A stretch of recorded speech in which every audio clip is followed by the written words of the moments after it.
Hello, Resurrection. Today is March the 12th. It's a Wednesday. It is beautiful weather. Spring has sprung in Middle Tennessee, and I'm probably going to open my office windows here in a little bit and let in a little fresh air, a little sunshine, and listen to the birds sing while I get my work done on a Wednesday.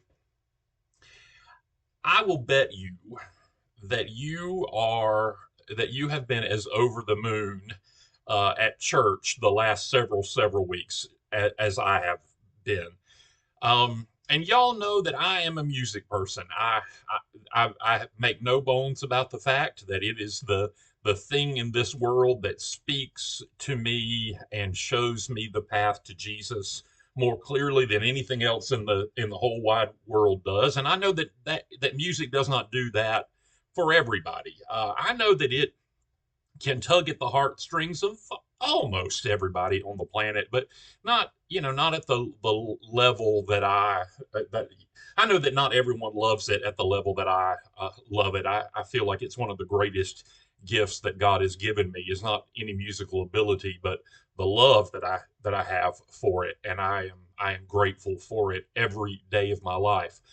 But you would have to kind of be dead on the inside if you had not been moved by the music at Resurrection in the last few months. I am just tickled to death with the progress that we're making musically. And I thought that Sunday, even though most of the music was provided not by our own musicians, but by the Alabama Choir School, Karen Nicolosi's group that she founded some years ago in Tuscaloosa, which is now in its kind of third generation of director. It is a very successful program. I know Karen's got to be proud of that. But I thought that those kids were they blew me away. The music that they performed was performed very well, and it was moving for me.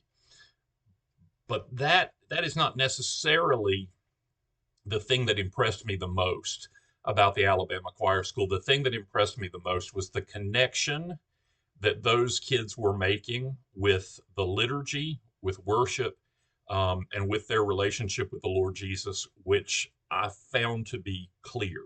So I'm standing up there. We had, 100 and what, 170 people, in 165 people in that service, and I'm standing there thinking, these kids are not going to come to communion. They're not all going to take communion. I don't imagine there are many Episcopalians in the room, and it's just I don't imagine they're going to do it. So I shorted the count on the communion wafers, which I always am kind of running that total in my head to know how many to prepare for communion. And then at the end of the communion rail, when the congregation had finished taking communion, those kids stood up and they filed up to the communion rail, and that impressed me. I was impressed that their directors they clearly knew what they were doing. Their directors had instructed them on that. It was not their first time. Clearly, they knew what it was to participate in worship, and they came up to the rail, which I thought was respectful and I thought was engaged and meaningful. And I was very impressed by that. But I still thought they'll come up for a blessing, and most of them will not take communion. And I want you to know that almost every one of those kids took communion. Now, you don't have to take communion. I wouldn't have thought any differently of the kids if they hadn't taken communion, but they did. Um, there were only just a handful that did not, and they all knew exactly what to do. They held their hands out, they received communion. Those who didn't receive communion crossed their arms, to let me know that they wanted a blessing. They already knew to do that. They clearly knew what they were doing. And not for the first time in my life uh, was my belief reinforced that music and the arts and beauty, reverence, holiness, all of those things are deadly important to a Christian soul, especially to a young Christian soul. Children's choir is is absolutely one of the things that has woven Christianity into the hearts of the English people, right? The people of England, for hundreds and hundreds and hundreds and hundreds of years. A very unique Anglican music tradition that is woven into their hearts that we caught, right, like a contagious disease. We, as the Church of England, in America, a good contagion. It is spreading and it's woven into our souls. And there's something about our spirituality that connects with not only music but that kind of music. You know, the drum set folks, and I don't say that disparagingly. The uh, the very contemporary music worship style has brought throngs of people to Christ, and anything that does that is a good thing. But that tradition often looks at us and says, "Your music is so boring to us." And we're different that way because that music to us resonates within our soul for whatever reason. Many people think that it's not only boring, it's staid and it's understated, and that's one of the things that is so beautiful to me about it. I would call that deep. I would call it thoughtful. I would call it spiritually provoking, and it is the thing that takes me to the throne of grace more than anything else in the world. So I got a great opportunity on Sunday to talk to those kiddos and tell them a little bit about my experience, and that and you if you were at the late service, you heard me say it again, that I met Jesus, meaning that I became close to Jesus, that my relationship, my personal relationship with him, was forged on the back row of the church choir, which is why before when I went on sabbatical, I was bone dry. And I knew that I had to do something if I was going to continue to be an effective witness to Christ's mission wherever I was.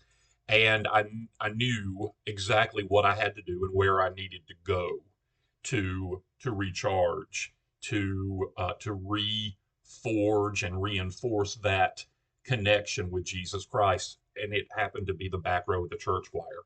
Now, it didn't hurt that it was a good church choir, but I came back. People are mistaken sometimes about what sabbatical is. I think the people who take sabbaticals are often confused about. I think I was confused about what they were. They're not the thing. They're not a cure all. They're not a cure much. Maybe.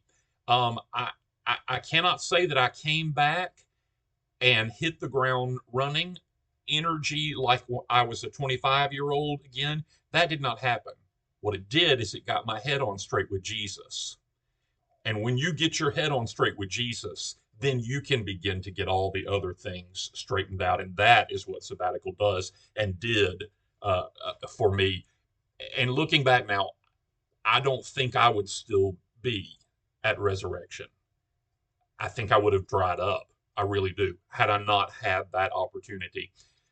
And it was music that did that with me. I was talking to a parishioner last week, and he said, I, I saw what you did, and I see how you are and how the church is now after your sabbatical. And I wish that I could do that in my profession. I wish I could take 3 months, 4 months, and turn off my cell phone and reconnect and get my head screwed on straight. And I will tell you that I'm a very, very fortunate man, that priests are fortunate people. Priests and professors, for the most part, are the folks who have the ability to take a sabbatical, the opportunity to take it. But think of your Lent this year as an opportunity for a mini sabbatical to reconnect with the Jesus who loved you the first time and loves you still. Reconnect with Jesus. And there are ways that can be done. We talked about them on Sunday. there are five really, really important things to do during Lent that if you do them, they'll do that for you. They will help you to reconnect. Pray like you have never prayed before. Fast. Honest to goodness, right? We don't put enough value on fasting anymore, but Jesus was clear that it was absolutely not optional for a Christian. Jesus, God Himself, had to do that while He was here. Almsgiving, giving, giving money, giving food, giving help, giving assistance, giving encouragement to those who need it. That's what alms giving is. Study. Uh, we we how in the world can we know what Jesus wants of us and what we are and who we are if we don't study the Word of God? If you will do these five things during Lent, I promise you, it will make a difference for you, and you will feel it in the months and the years ahead. So think of this year as a mini sabbatical to maybe do turn off your cell phone some. For Pete's sake, get off of Facebook. I have decided Facebook is really, really bad for us.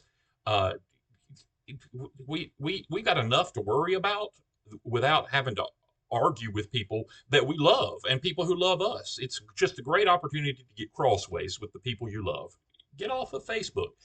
Turn the world off a little bit and reconnect with that Jesus who loves you and died for you. And get your head back on straight. And when you do that, when your heart is right with Jesus, you will then be equipped to get everything else lined up. You can't start with all of it at once. You have to start with the most important thing, and that is your relationship with Jesus Christ. And that's what Lent is for us. Sabbatical for Christians, a mini sabbatical for Christians. So I invite you this year to walk with me in the observance of a holy Lent. Let's get our heads back on straight with Jesus. And then everything else will eventually be able to fall into place. I love you. Everything normal this week, Wednesdays and Sundays, and I will see you there.